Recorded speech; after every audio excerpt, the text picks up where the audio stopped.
Bonjour, dans cette vidéo, je vais vous partager un extrait du séminaire de 2019, séminaire Investisseur Pro, où j'avais fait des prédictions, notamment sur Crédit Suisse et UBS. Donc pour ceux qui ne me connaissent pas, chaque année je fais des séminaires avec mes clients où je partage mes prédictions pour les 20 prochaines années. Donc je sais que ça paraît fou, mais j'expliquerai aussi dans cette vidéo pourquoi j'arrive à faire des prédictions fiables. Donc le 14 décembre 2019, j'ai organisé un séminaire à Lyon et j'ai partagé pendant ce séminaire pourquoi je prévoyais que les banques allaient faire faillite, lesquelles feraient faillite et surtout quand est-ce qu'elles feraient faillite. Donc voici donc un extrait de ce séminaire, notamment sur mes prédictions de l'époque sur Crédit Suisse et UBS. UBS sauvé, Crédit Suisse fusionné. Non. BNS, c'est BNS, l'Union des banques suisses. BNS, c'est la Banque nationale suisse, c'est la Banque centrale suisse.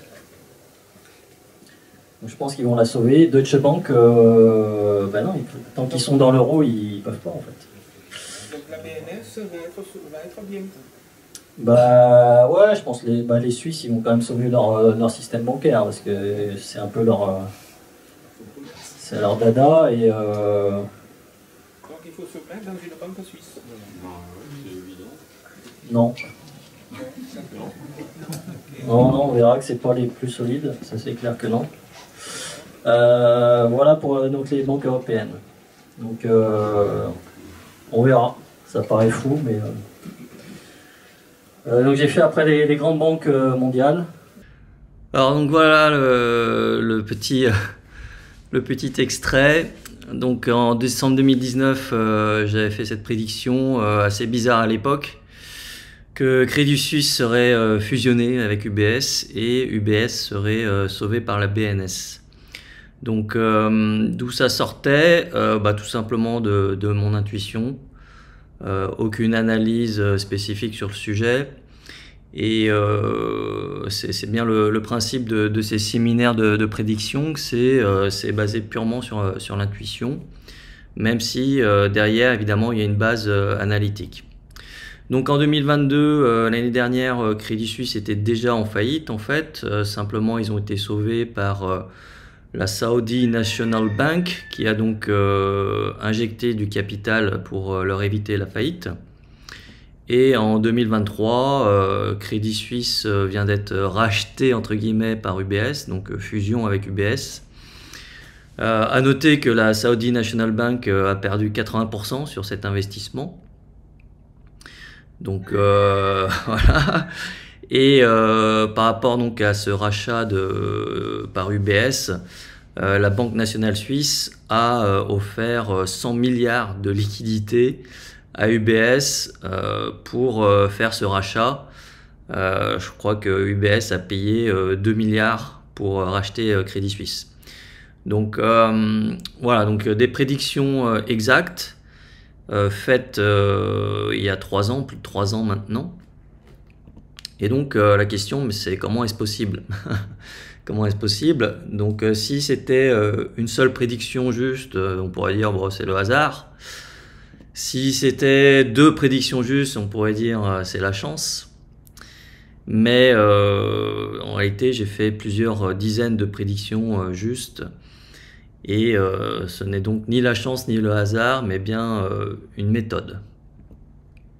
Donc pour ça, je vous invite à regarder ma vidéo que j'ai publiée sur YouTube qui s'appelle Analyse versus intuition. Dans cette vidéo, j'explique que les analystes expliquent très bien le passé, mais sont tout à fait incapables de prédire l'avenir. C'est pour ça que chaque année, quand on demande aux analystes de prévoir ce que vont faire les bourses l'année prochaine, ils disent chaque année que la bourse fera plus 10%. Alors que l'intuition, elle, est tout à fait capable de prédire l'avenir, mais en général, ceux qui s'appuient que sur l'intuition ont un très faible taux de réussite. Et donc ce qui fait que j'ai un très bon taux de réussite sur mes prédictions, c'est que j'utilise les deux, à la fois une base analytique pour comprendre le système financier et l'intuition donc pendant ces séminaires de prédiction. Donc si c'est des choses qui vous intéressent, il faut comprendre qui vous êtes, comment vous fonctionnez. Est-ce que vous êtes quelqu'un plutôt d'analytique ou d'intuitif? Et ce qu'on remarque, c'est qu'en général, les gens se polarisent, soit par génétique, soit par l'histoire de vie, dans un sens ou dans l'autre. Donc on a les analystes qui font que de l'analyse et qui ne croient absolument pas à l'intuition et aux prédictions. Et puis on a les intuitifs qui, eux, ont complètement la flemme de faire de l'analyse en général et qui ne s'appuient que sur l'intuition. Et du coup, quelle que soit votre polarité, c'est difficile de faire des prédictions justes en n'ayant qu'un seul outil. Voilà. Donc ça, c'est ce que j'explique aussi dans mes formations, c'est que la croissance personnelle, c'est justement d'explorer l'opposé de sa polarisation. Moi, par exemple, de nature, je suis quelqu'un d'intuitif, mais j'ai appris à effectivement faire de l'analyse. Et la réussite, pour moi, ce qui crée la réussite, c'est vraiment sa capacité, en fait, à avoir une palette large d'outils qui peuvent sembler parfois opposés.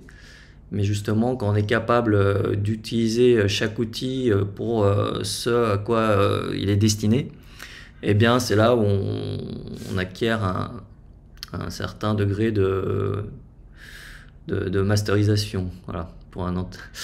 Voilà, donc si vous êtes analyste, développez votre intuition, et si vous êtes intuitif, développez votre analyse. Je vous invite aussi à regarder ma vidéo Savoir versus ignorance, où j'explique que si le savoir coûte cher, essayez l'ignorance.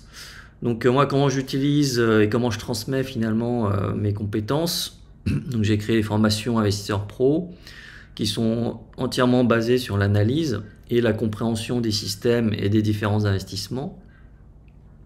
Et chaque année, par contre, je fais des prédictions sur les 20 prochaines années, où là j'utilise uniquement l'intuition et où ce qui me permet d'anticiper l'avenir. Donc lors des différents webinaires, et j'organise aussi des webinaires, où là on pose des questions, les clients me posent des questions et je donne des réponses à l'actualité. Alors j'ai expliqué plusieurs fois, et notamment donc en 2019, pourquoi les banques et les assurances allaient faire faillite, notamment en France, mais pas qu'en France. Donc je l'ai fait 2 fois, ces explications, lors du séminaire du 14 décembre 2019 justement, et aussi lors du séminaire du 14 janvier 2023. Ce qui s'est passé pour Crédit Suisse et les banques américaines, c'est que il y a des pertes massives suite à la remontée des taux sur les obligations. Et que ces pertes, pour l'instant, sont cachées quelque part dans le bilan des banques qui, quelque part, espèrent ne pas avoir à vendre ces obligations avant leur échéance, où les obligations retrouveront leur valeur. Mais comme on est dans une période un peu de crise, en fait, ce qui s'est passé, notamment avec Crédit Suisse, c'est qu'ils ont connu plusieurs pertes sur un certain nombre de leurs investissements, et surtout en confisquant et en bloquant notamment des avoirs russes, ils ont perdu complètement la confiance de leurs clients, puisque le Crédit Suisse, de manière complètement illégale, a bloqué les avoirs de leurs riches clients russes. Et donc tous les riches du monde entier se sont dit on ne peut pas avoir confiance en Crédit Suisse. Et donc on commençait à sortir leurs fonds. Et donc on a eu un bank run qui n'a bien sûr pas été médiatisé, mais qui était bien réel, qui a conduit donc à leur faillite. Et pour ceux qui ont suivi l'actualité récemment, donc on a la Silicon Valley Bank qui était à l'époque la 19e banque américaine, donc une banque de taille moyenne mais quand même assez grosse, où là il y a eu un ralentissement parmi l'activité de leurs clients, de la Silicon Valley justement, Et donc, ils ont dû vendre des obligations, notamment du Trésor américain, et donc encaisser des pertes sur ces obligations suite à la remontée des taux. Et comme ils n'avaient pas assez de capitaux propres, eh bien, il y a commencé à avoir des rumeurs de faillite. Et donc, les gens se sont précipités pour sortir leurs capitaux. Et ce qui a entraîné un engrenage où la SVB a donc dû vendre encore plus d'obligations qui étaient en perte. Et ça a été l'engrenage qui a conduit donc à la faillite.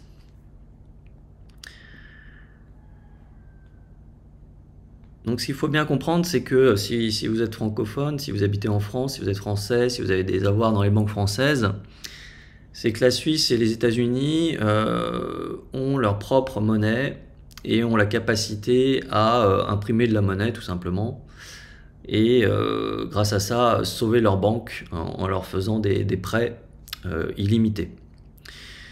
Ça a été plus ou moins le cas des banques européennes, notamment pendant la crise de 2008 et puis pendant les années qui ont suivi. Mais ce qu'il faut comprendre, c'est que la structure de la BCE est très différente de la Fed, par exemple, en ce sens où la BCE, c'est un ensemble d'actionnaires, notamment les banques centrales des pays de la zone euro. Et donc la BCE, déjà en théorie, n'a pas le droit d'imprimer de la monnaie comme ça, même s'ils l'ont fait. Mais en cas de crise vraiment importante et de faillite systémique des banques, il y aura nécessairement des décisions politiques à prendre de ces actionnaires et il faudra que les gens soient d'accord. Donc il suffit que par exemple l'Allemagne ne soit pas d'accord pour que la BCE soit complètement bloquée et ne puisse pas justement sauver ses banques. Alors, que faire dans ces conditions? Donc, bien évidemment, je vous invite à acheter mes séminaires. Donc, pour les acheter, il faut vous inscrire à la formation Investisseur Pro qui est ouverte 3 fois par an. Ce qui vous permettra de savoir à quelle date déjà j'ai prévu les faillites des différentes banques françaises et européennes et surtout quoi faire.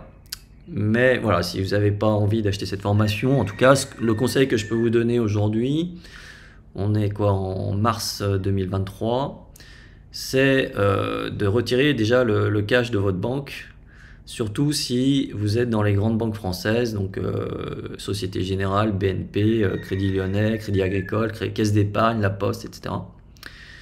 Et vraiment n'utilisez les banques que comme des fournisseurs de services bancaires, mais absolument pas comme un endroit où stocker votre épargne. Il y en a qui me diront oui, mais il y a une garantie bancaire de 100 000 euros, mais derrière cette garantie bancaire, il n'y a aucun fonds en réalité. Et donc cette garantie bancaire ne pourra fonctionner que si à ce moment-là, l'État français est capable de s'endetter sur les marchés pour sauver ses banques. Donc on peut imaginer que si une grosse banque française fait faillite, d'abord il y aura un effet boule de neige sur les autres et l'État français aura beaucoup de mal à emprunter sur les marchés. Retirez les fonds de vos assurances vie et en termes de timing, il y en a qui me demandent sur internet quand, ben, je l'ai dit quand, dans mes séminaires, je le dis, je le répète chaque année, quand est-ce que ça, je pense, aura lieu. Mais toujours est-il qu'il vaut mieux être en avance d'un an ou même de plusieurs années que d'être un jour en retard, si vous voulez. Le jour où ça arrive, toutes les banques seront fermées, ça sera impossible de joindre votre conseiller, votre accès à Internet sera fermé, et donc ce sera trop tard tout simplement. Hein. Un jour trop tard, c'est trop tard. Donc vaut mieux s'organiser en avance.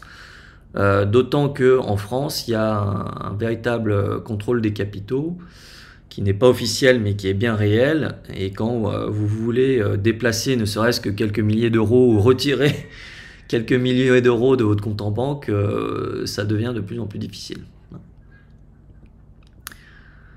Alors où est-ce qu'il faut, une fois qu'on a retiré l'argent, où est-ce qu'il faut investir? Donc ce qu'il faut bien comprendre, c'est qu'on rentre dans une nouvelle ère. Donc je l'ai expliqué dans une vidéo, comprendre le système financier. On rentre dans l'ère où la courbe, notamment d'endettement et de création monétaire, est exponentielle. Et donc, c'est une courbe où tout s'accélère et où ce qui a marché par le passé ne marchera pas dans des conditions évidemment exceptionnelles. Voilà, donc si ça vous intéresse d'aller plus loin avec moi, vous pouvez vous inscrire à la formation Investisseur Pro. Donc, rendez-vous sur investisseurpro.com. Si vous avez envie d'anticiper l'avenir, eh bien, avec cette formation, vous allez obtenir les enregistrements de tous mes séminaires depuis 2019, mes séminaires de prédiction pour les 20 prochaines années. Et évidemment, si vous avez des questions, eh bien, pour échanger, j'organise donc des webinaires tous les mois avec mes clients, pendant lesquels ils me posent des questions et où je donne des réponses en direct. Voilà, donc merci d'avoir suivi cette vidéo et à la prochaine.